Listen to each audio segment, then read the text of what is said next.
Hermanos, gracia y paz. Hoy es el día del Señor una vez más, un domingo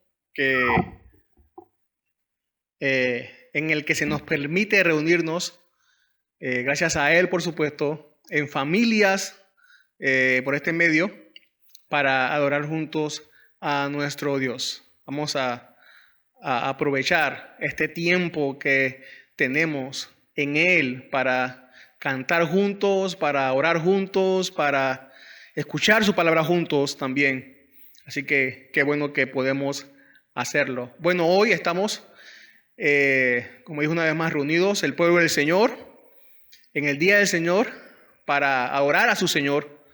Y en esta ocasión, desde una porción nueva, una serie nueva, vamos a empezar hoy las cartas de Juan, primera, segunda y tercera de Juan. Gracias a Dios por habernos permitido estar en Génesis. Pronto vamos a volver, si Dios lo permite, este año al Antiguo Testamento, a Éxodo. Pero primero vamos a estar unas semanas, unos meses aquí en esta porción de la Biblia, en este lado de la Biblia, de nuestra Biblia. Juan, primera, segunda y tercera de Juan. Hemos llamado a esta serie Andando en la Verdad. Andando en la Verdad. Vamos a ver primero entonces unos datos generales de Juan, después de leer la porción de hoy, que es el capítulo 1, desde el versículo 1 hasta el versículo 4. Esa sección en la que vamos a ver hoy, a estudiar hoy, a predicar hoy. Vamos a leerla y después entonces pasamos a explicar algunos datos generales de la carta sobre Juan, quién era y todo lo demás. Y entonces pasamos a explicar los versículos del 1 al 4. Vamos a leer. Juan, primera de Juan 1, del 1 al 4, dice: lo que existía desde el principio, lo que hemos oído, lo que hemos visto con nuestros propios ojos, lo que hemos contemplado y lo que han tocado nuestras manos. Esto escribimos acerca del verbo de vida. Y la vida se manifestó. Nosotros la hemos visto y damos testimonio y les anunciamos a ustedes la vida eterna que estaba con el Padre y se manifestó a nosotros. Lo que hemos visto y oído le proclamamos también a ustedes para que también ustedes tengan comunión con nosotros. En verdad, nuestra comunión es con el Padre y con su Hijo Jesucristo. Les escribimos estas cosas para que nuestro gozo sea completo.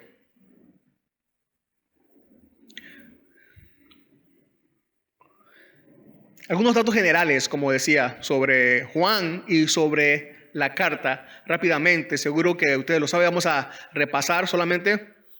El apóstol Juan escribe estas cartas. Él tiene de hecho 5 libros: el Evangelio de Juan, estas 3 cartas y también Apocalipsis. Él y su hermano formaban parte de los 12 discípulos de Jesús.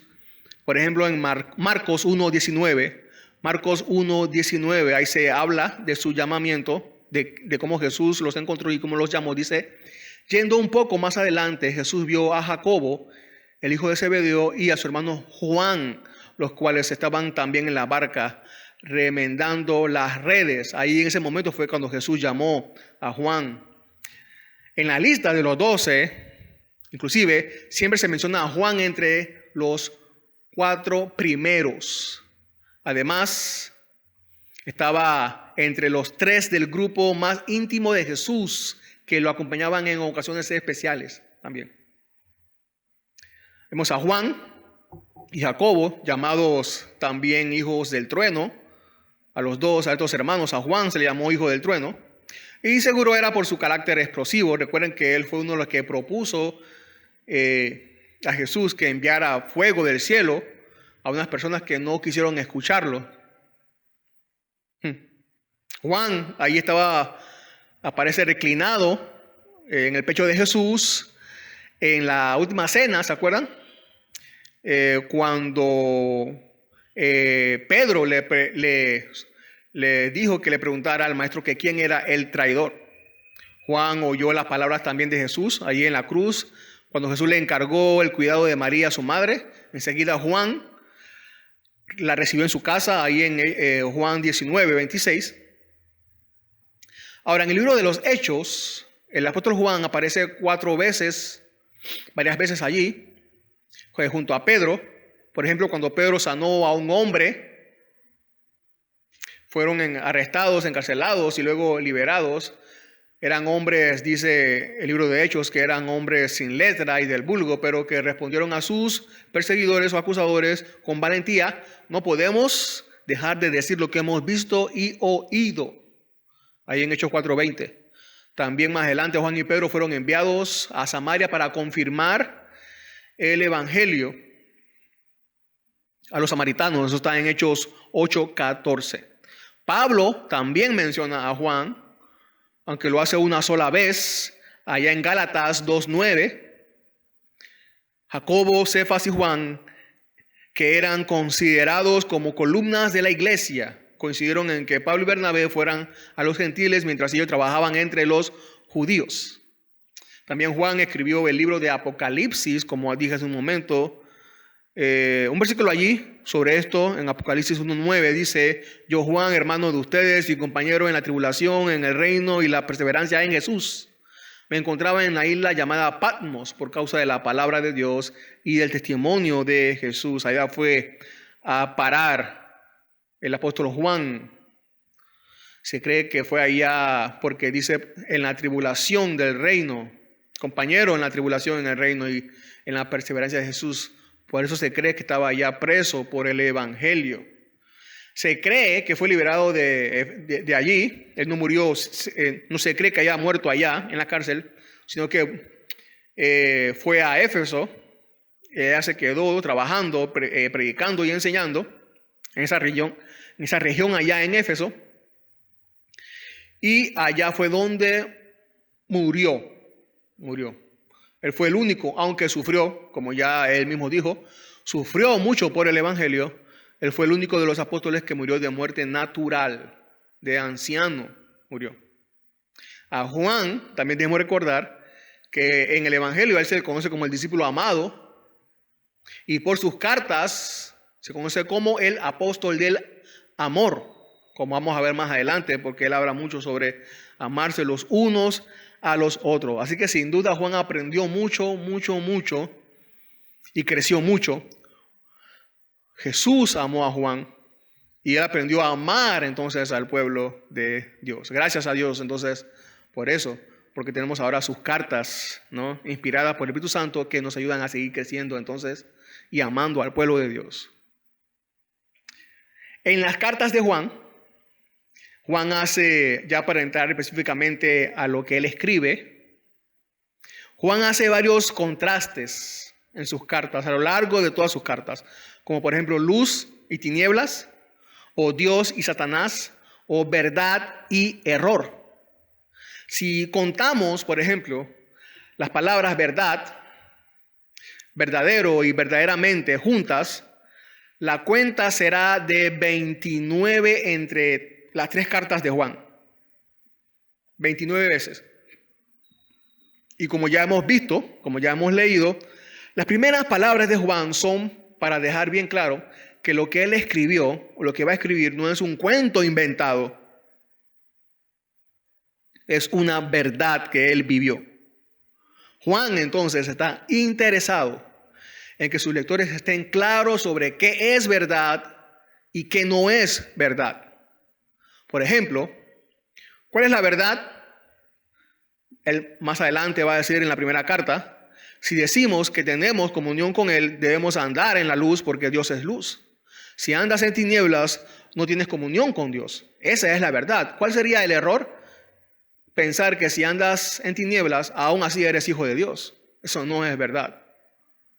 Otro ejemplo también lo vemos en la segunda carta, en la segunda carta, versículo 9, dice: todo el que se desvía y no permanece en la enseñanza de Cristo no tiene a Dios. El que permanece en la enseñanza tiene al Padre como al Hijo. Esa es la verdad. ¿Cuál sería el error? El error sería que estuvieras pensando que si no permaneces en la enseñanza de Cristo, aún así tienes tanto al Padre como al Hijo. Y el tercer ejemplo, precisamente en su tercera carta, en el versículo 11, donde dice, el que hace lo bueno es de Dios, el que hace lo malo no ha visto a Dios. Esa es la verdad. El error sería que pensáramos que haciendo lo malo aún fuéramos de Dios. Así que a lo largo de todas estas cartas, Juan está interesado que sepamos qué es verdad y qué no es verdad. Y por supuesto, para que la practiquemos, para que andemos en ella, en la verdad. Para Juan no había áreas grises. O eres cristiano o no lo eres. O eres hijo de Dios o eres hijo del diablo. O andas en la verdad o andas en el engaño. Juan nos recuerda que no hay término medio en el cristianismo. No debemos tener un pie en un lado y un pie en el otro. Porque si tenemos un pie en cada lado, entonces no andamos en la verdad. Así que a lo largo de estas cartas seremos confrontados con respecto a lo que creemos y seremos desafiados a andar en la verdad. Hay una frase en la Biblia que muchas personas usan fuera de contexto, y al usarla fuera de contexto la usan mal, por supuesto. Es la frase, la verdad te hará libre. Muchas personas dicen, la verdad te hará libre, así que di la verdad. Otra vez, la frase es de la Biblia. Jesús la dijo. Pero cuando Jesús dijo, la verdad te hará libres, o la verdad los hará libres, no se refería a decir la verdad. Jesús dijo, conocerán la verdad y la verdad los hará libres. Conocerán la verdad y la verdad los hará libres. Eso es precisamente Juan escribiendo en el capítulo 8, versículo 32. Jesús se refería a él mismo. Él es la verdad, Él es esa verdad de la que Él está hablando allí. Decir la verdad no nos hace libre. Jesús, la verdad, sí. Sí.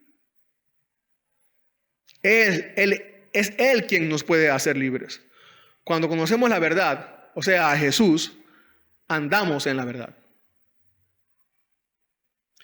Andamos en Él. ¿Ven la diferencia? ¿Ves la diferencia? Decir la verdad está bien, pero conocer la verdad y andar en ella es otra cosa. Tu vida es transformada, nuestra vida es cambiada. Juan sabe eso. Los primeros lectores cristianos de Juan también lo saben. Nosotros también lo sabemos. Así que a través de estas cartas vamos a recordar y seguir creciendo y andando en la verdad. ¿Cómo estás viviendo tú? ¿Cómo estás viviendo tú? ¿Por cuál camino andas? ¿Estás seguro que lo que tú crees de la vida cristiana es la vida cristiana? ¿Así debe de vivirse la vida cristiana? ¿Así vive un cristiano?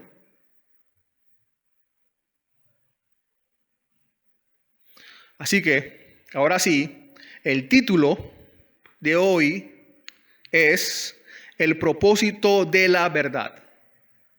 El título para hoy. El título de toda la serie es Andando en la verdad. Pero el título para hoy, 1 Juan 1, del 1 al 4, es el propósito de la verdad. Juan comienza esta carta diciendo que quiere que tengamos comunión y gozo completo. Pero para eso aclara que escribirá sobre una verdad que él experimentó, el verbo de vida. La comunión entre nosotros y Dios y tener el gozo completo son el resultado de la verdad de que la vida se manifestó. Primero veremos la verdad que Juan experimentó y de lo cual escribe. Es su base para escribir. Y segundo, vamos a ver entonces su propósito, el propósito de esta verdad, la comunión y el gozo completo.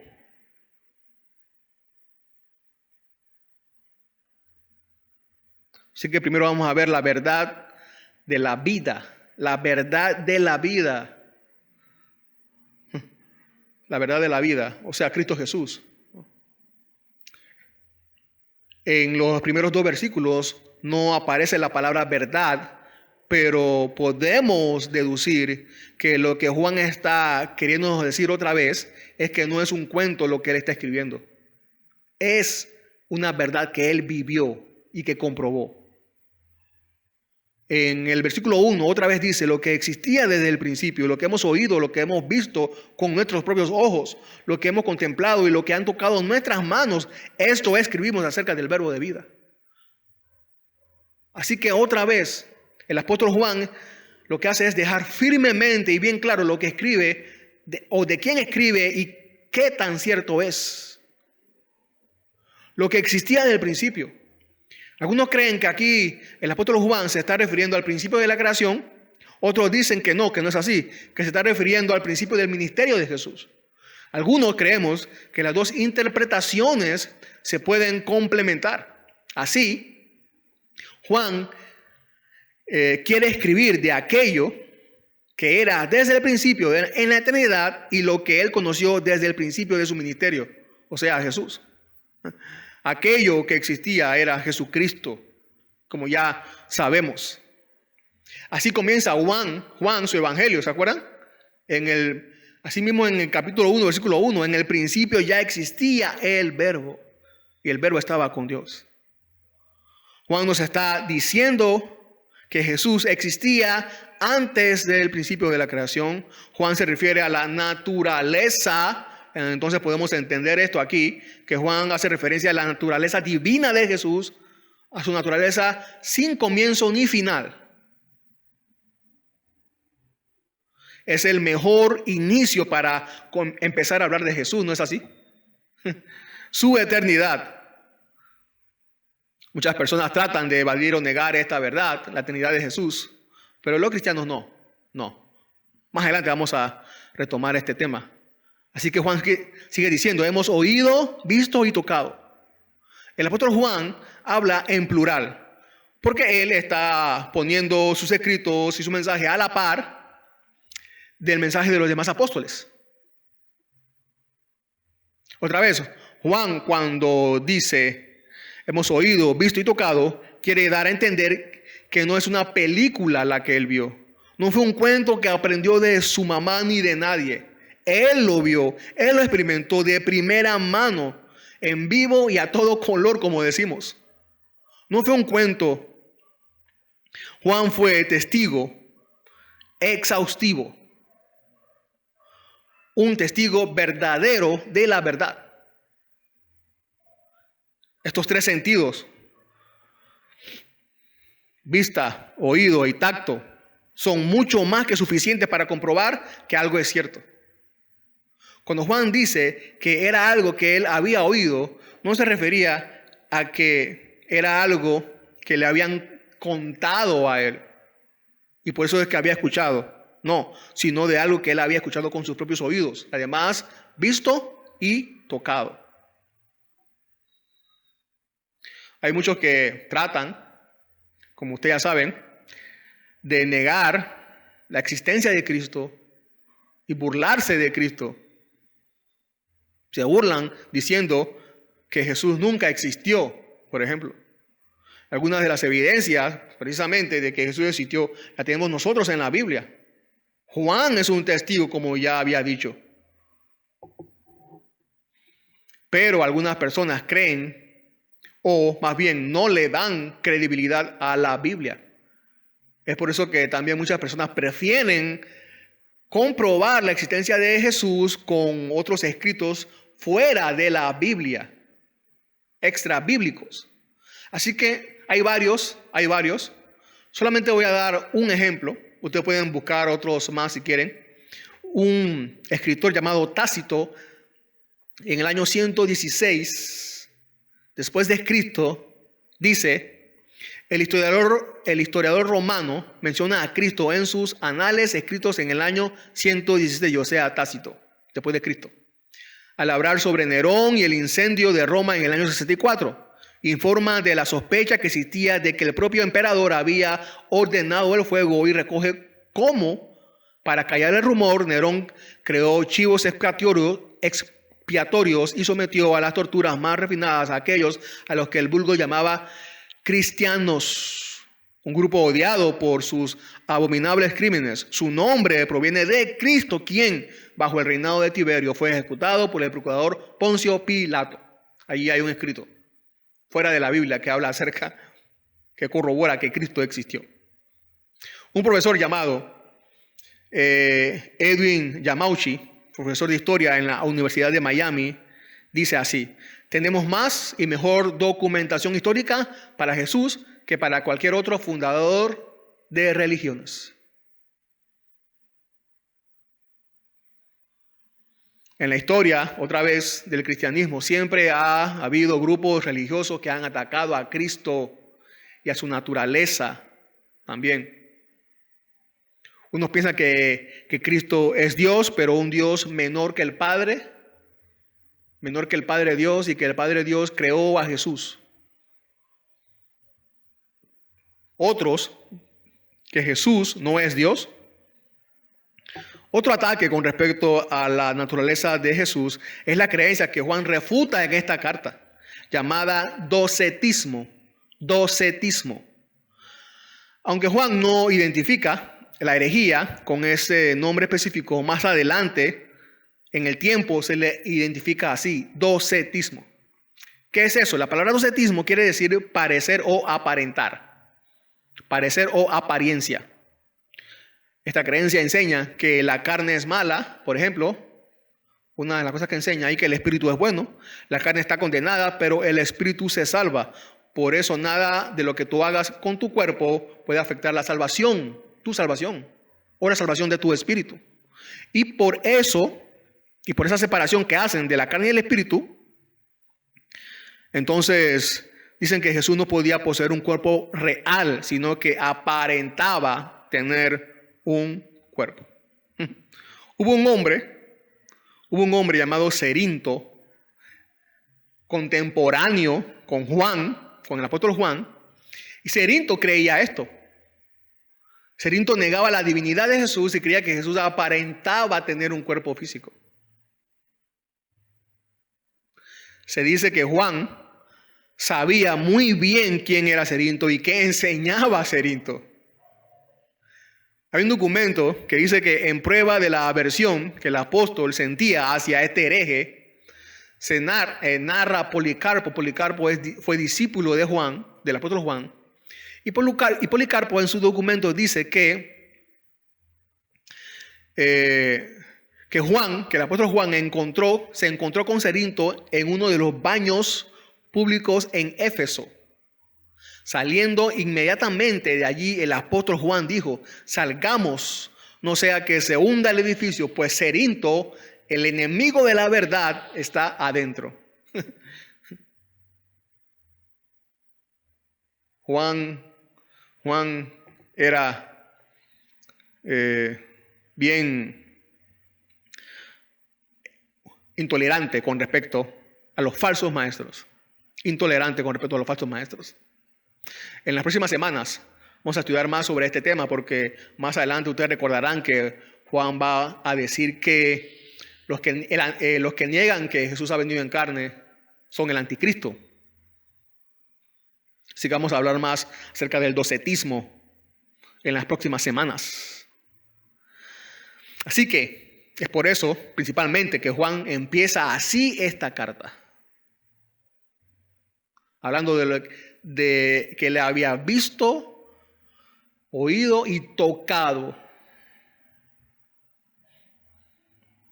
Dice: esto escribimos acerca del verbo de vida. Juan llama a Jesús ahora el verbo. El verbo. Y es maravilloso porque en el griego la palabra verbo es logos. Logos. Que se puede traducir como palabra o mensaje. Los dos. Palabra o mensaje. Por ejemplo, en Hechos 14:25 dice: después de predicar la palabra en Perge, descendieron a Atalia. Después de predicar la palabra, está hablando de Pablo y Bernabé, en Perge descendieron a Atalia. Cuando se dice que Pablo y Bernabé predicaban la palabra, allí la palabra es logos, en el griego, logos. La palabra logos es la que, como ya dijimos, es la que usa Juan aquí en 1 de Juan, también donde leemos verbo. Logos, verbo.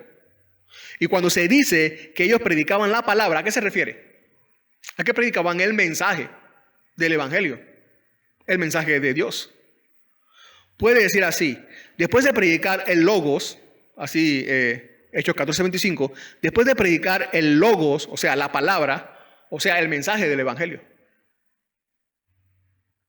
Así que Jesús es la palabra de vida. Jesús es el mensaje de vida.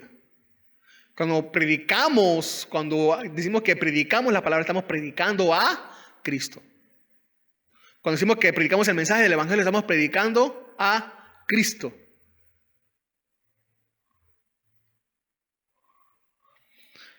No solo es que Él trae no solamente es que Cristo Jesús trae el mensaje de vida. Él es el mensaje de vida. En otras palabras, resumiendo, Juan dice: lo que les voy a decir o lo que les voy a escribir es sobre el mensaje de vida, el cual oí, vi y toqué. Sigamos, en el versículo 2 sigue el apóstol Juan hablando acerca de la verdad, de su verdad, de la verdad que él experimentó y que transforma el mundo. Y la vida se manifestó. Nosotros la hemos visto y damos testimonio y les anunciamos a ustedes la vida eterna que estaba con el Padre y se manifestó a nosotros. Y la vida se manifestó a nosotros y la hemos visto. Una versión dice: porque la vida se dio a conocer. Esa es la idea. La vida se dio a conocer. Cuando dice y la vida, se refiere al verbo de vida, o sea, a Jesús. Llama a Jesús no solamente el verbo, también llama vida. Vida. Juan dice que él escuchó hablar de Jesús, él lo vio y lo tocó. Y entendemos que es debido a que él se dio, Jesús, la vida, se dio a conocer. Él mismo se dio a conocer al mundo. No fue que Juan el Bautista o alguien lo descubrió en algún lugar remoto donde solo pocos tienen acceso y pueden llegar. No fue que Juan el Bautista lo descubrió porque pudo adquirir o alguien pudo adquirir algún conocimiento superior debido a unos ejercicios mentales que se hacen. No.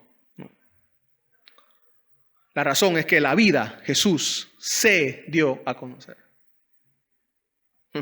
Esta verdad es parte del evangelio, de las buenas noticias de salvación. O las buenas noticias del reino, como decíamos la semana pasada.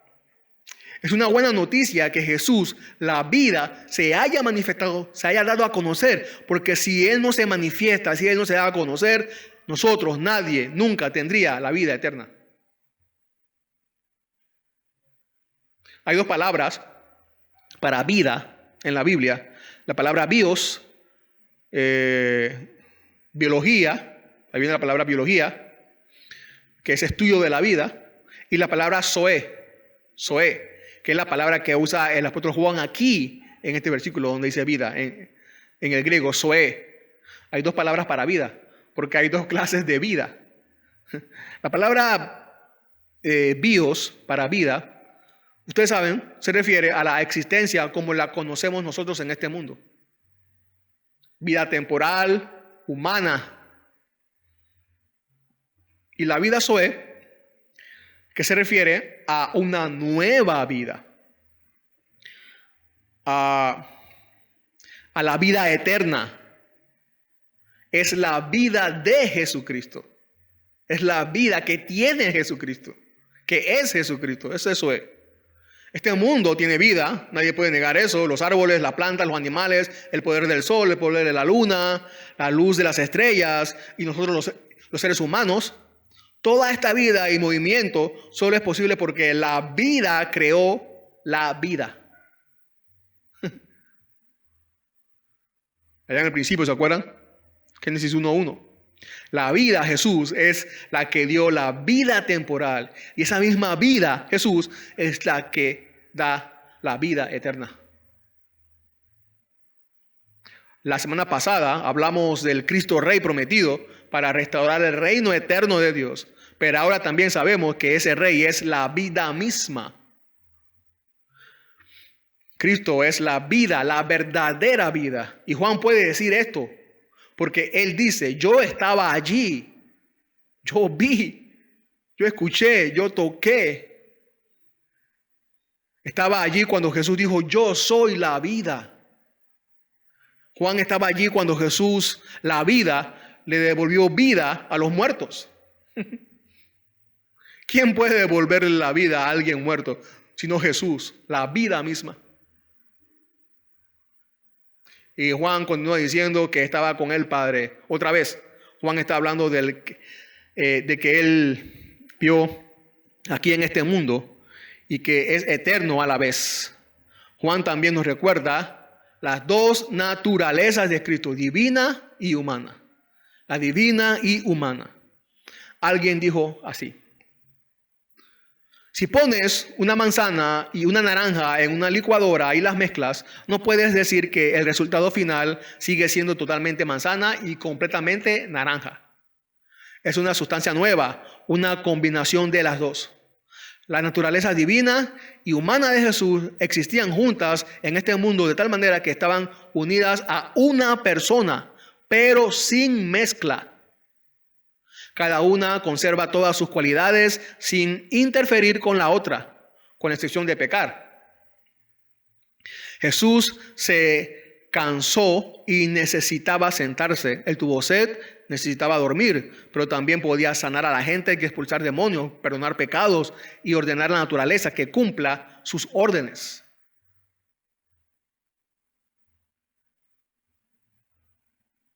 Esta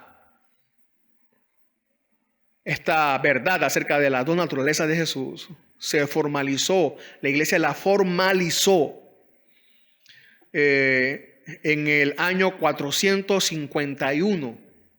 La formalizó y la definió escrita en un concilio que hubo en el año 451, en el concilio de Calcedonia, un concilio de pastores para discutir precisamente sobre las dos naturalezas de Cristo.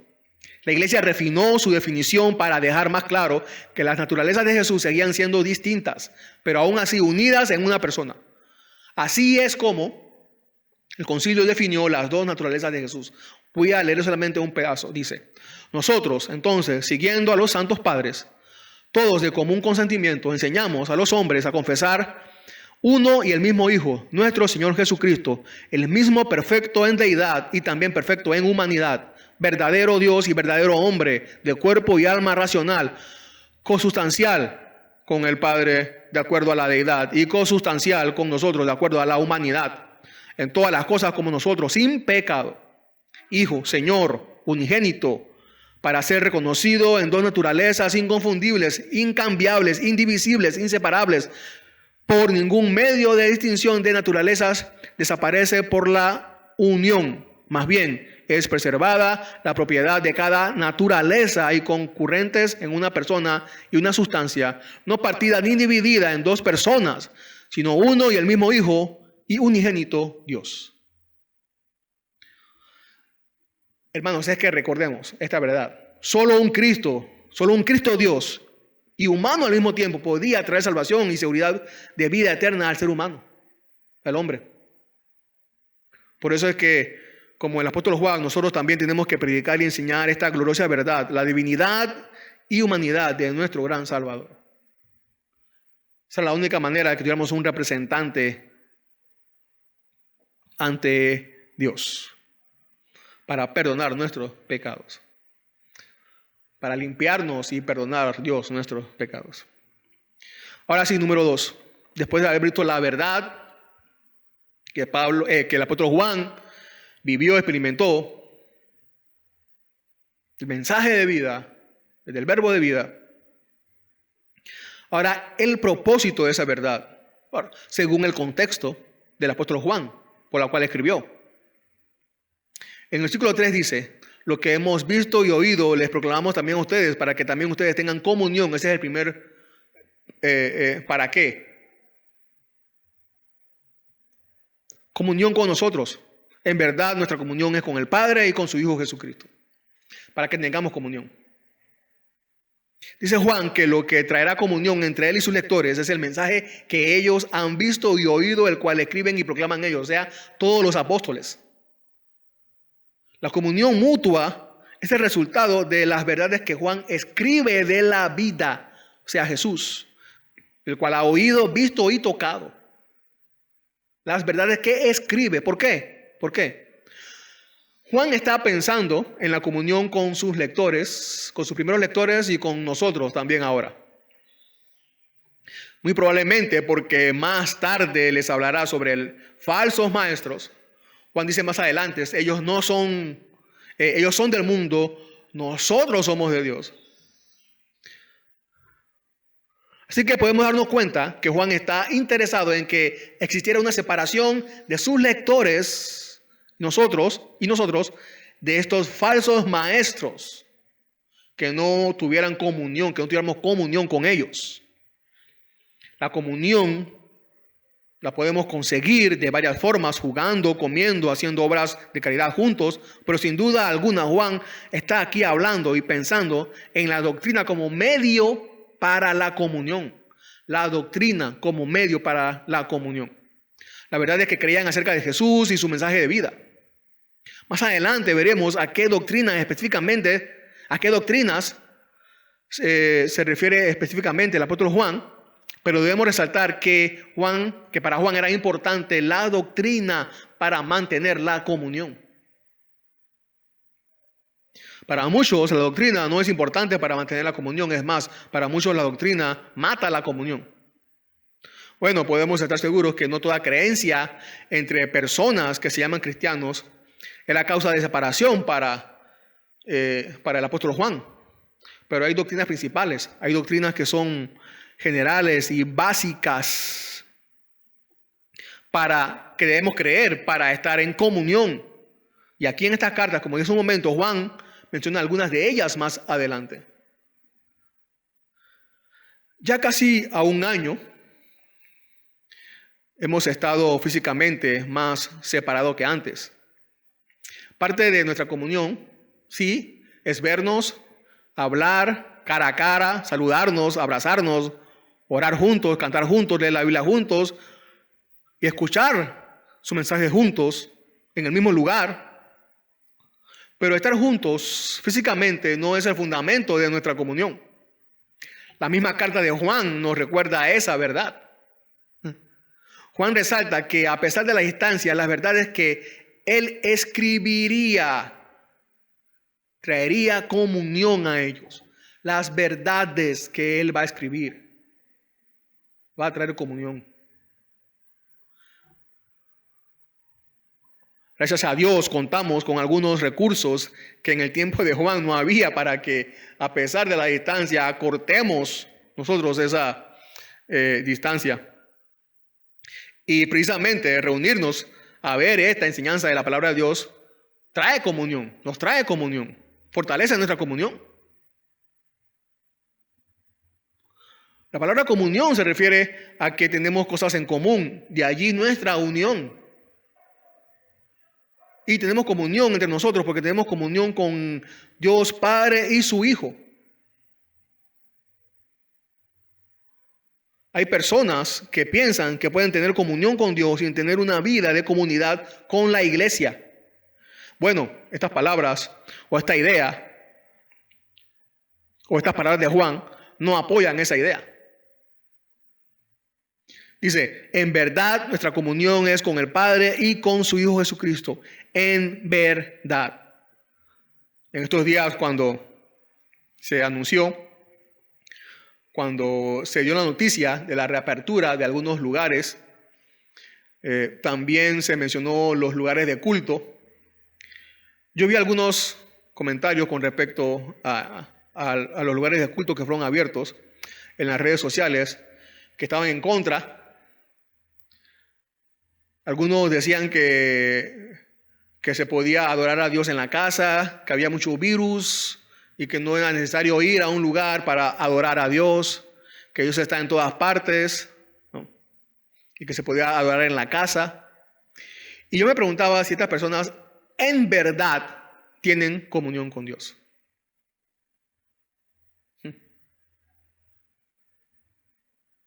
Es verdad que se puede adorar en todas partes a Dios. Eso es verdad. Pero ¿en verdad tienen comunión con Dios? ¿Su comunión con Dios es verdadera? ¿Su comunión con Dios es en verdad? Primero, creer que Dios existe no es tener comunión con Dios. Tú puedes creer que Dios existe y no tener comunión con Dios. Segundo, alguien puede decir, cada uno tiene comunión con Dios como quiera. Bueno, tampoco la Biblia apoya eso. Para eso es lo que Juan escribe, para que sepamos cuándo tenemos comunión con Dios y cuándo no tenemos comunión con Dios. Por eso es que el apóstol Juan escribe, para que vayamos a la Biblia, a los escritos y veamos cuándo tenemos comunión entre nosotros y con Dios y cuándo no. Por eso la Biblia es importante. Pues para tener comunión con Dios o para tener comunión con alguien, más bien, hay que desarrollar ciertas prácticas, ustedes saben, disciplinas o actividades. Es así como la relación con el Padre y el Hijo se vuelve una realidad. En verdad. Se vuelve en verdad. No solo es con el Padre, también es con el Hijo, dice el apóstol Juan. Tenemos una verdadera comunión. Aquellos que practican la comunión con Dios, el pueblo de Dios. Y estas palabras son una refutación a los modalistas, o como se les conoce, Jesús solo. Por supuesto que tener comunión con el Padre también es tenerla con el Hijo. Pero aquí también se nos enseña que podemos tener comunión con cada persona en particular. Con el Padre, porque el Padre es quien nos amó y quien nos ama. Con amor perfecto. Y perdonó nuestros pecados. Y con el Hijo, porque Él es el buen pastor. Sus ovejas oyen su voz y le siguen. Él es la cabeza de su iglesia. Ahora, otra vez. Lo que Juan está diciendo es que la realidad de nuestra comunión es verificada por las verdades. La realidad de nuestra comunión entre nosotros y con Dios y su Hijo es verificada por las verdades que Juan escribirá. Así que esta comunión no es cualquier comunión. Esta comunión es la principal comunión de un cristiano. La principal comunión de un cristiano no es con su familia sanguínea, no. La comunión que podamos tener con la familia sanguínea es temporal, pero la comunión con nosotros cristianos es eterna. Eterna. Divina, gloriosa y eterna. Versículo 4, para ir terminando. Dice, les escribimos estas cosas para que nuestro gozo sea completo. Ese es otro propósito. Para que nuestro gozo sea completo. Una vez más, Juan usa el plural para hacernos ver que lo que escribe es el mensaje de todos los demás apóstoles de Jesús. Y fíjense, este es casi el mismo lenguaje que usó Jesús en Juan 17:13. Juan 17:13. Pero ahora Jesús está hablando al Padre en su oración antes de ir a la cruz. Pero ahora voy a ti y hablo esto en el mundo para que tengan mi gozo, hablando de sus discípulos, para que tengan mi gozo completo en sí mismos. Y no cabe duda de que Juan recordaba esas palabras, esa promesa y esa clase de gozo. Así que el gozo completo al que se refiere Juan es el mismo gozo que Jesús prometió dar a sus discípulos. Pues claro, es que Juan va a escribir sobre Jesús, sobre la vida. No puede estar hablando de otro gozo completo porque solo el gozo completo lo da Jesús. El gozo completo se contrapone al gozo incompleto, temporal, insuficiente, que únicamente alguien puede conseguir en este mundo. Las verdades escritas, otra vez, las verdades escritas producirán gozo. Las verdades que Juan escribirá producirán gozo.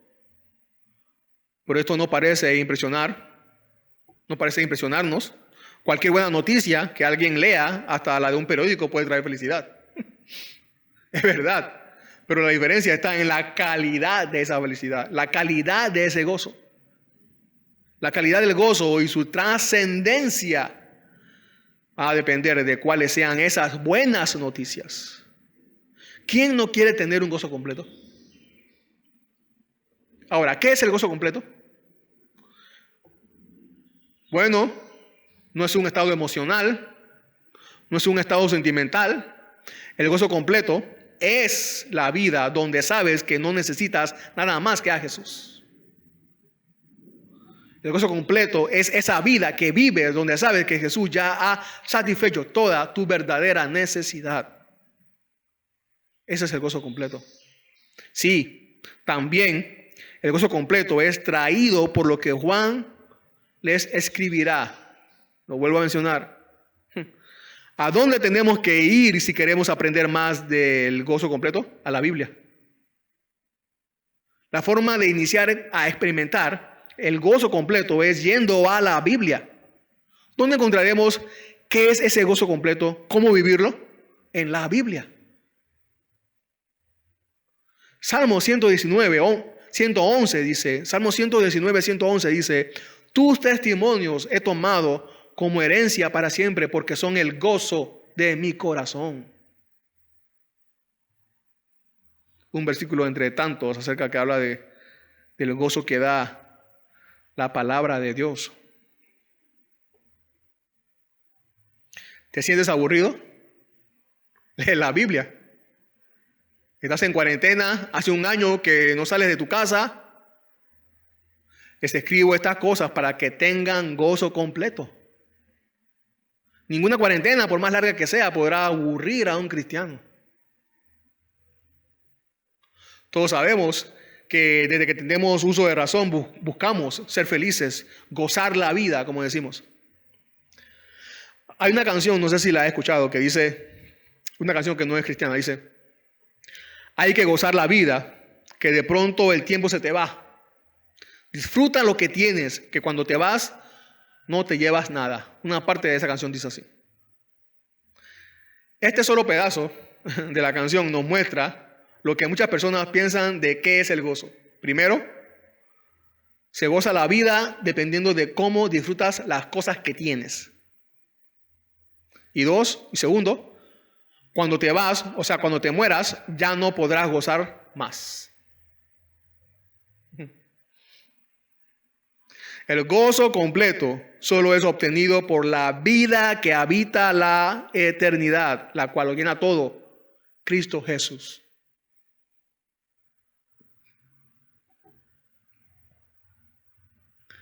Me gusta una historia que leí acerca de un editor de un devocional llamado Nuestro Pan Diario. No sé si lo ha leído o lo tiene. Él cuenta esta pequeña historia. Dice, en mis inicios como editor de Nuestro Pan Diario, elegía el versículo para la portada del librito mensual. Luego comencé a preguntarme si eso tenía importancia. Poco después, una lectora escribió diciendo que había orado por su hijo por más de 20 años, pero que él no tenía ningún interés en Jesús. Un día fue a verla y leyó el versículo de la portada del librito. El Espíritu usó esas palabras para convencerlo de pecado y en ese momento aceptó a Jesús como su Salvador, como su Señor y Salvador. Dice él, no recuerdo el versículo ni el nombre de la mujer. Sin embargo, nunca olvidaré la claridad del mensaje de Dios para mí ese día. Casi un año antes, Dios había escogido un texto bíblico para responder las oraciones de una madre. Y termina así. No hay nada mágico en poner palabras en un papel. Pero sí hay poder en las verdades que encontramos en Cristo. La palabra de vida. El mensaje de vida es el único que tiene el poder para transformarnos, hermanos, para cambiarnos la vida y para mantenernos andando en la verdad. Hermanos y hermanas, estas próximas semanas seremos desafiados por el mensaje de vida a seguir andando en la verdad. Que en su gracia Dios encamine nuestros pasos hacia Él, hacia la verdad. Oremos. Señor, gracias por tu palabra. Señor, que nuestros corazones, nuestras mentes, Señor, hayan estado sensibles, Señor, a tu voluntad, a tu verdad, Señor, para con nosotros. Y oramos para que lo que nos falta por estudiar, Señor, en estas cartas, tú lo dirijas, tú nos continúes hablando, confrontando nuestra vida, Señor, y dándonos esperanza en ti, Jesús, para poder vivir la vida cristiana en la verdad, en tu verdad. Señor, como dijo Jesús, santifícanos en tu verdad. Tu palabra es la verdad, para que caminemos en ella, que la creamos, pero que también caminemos en tu verdad, Señor. Gracias por todo. Amén.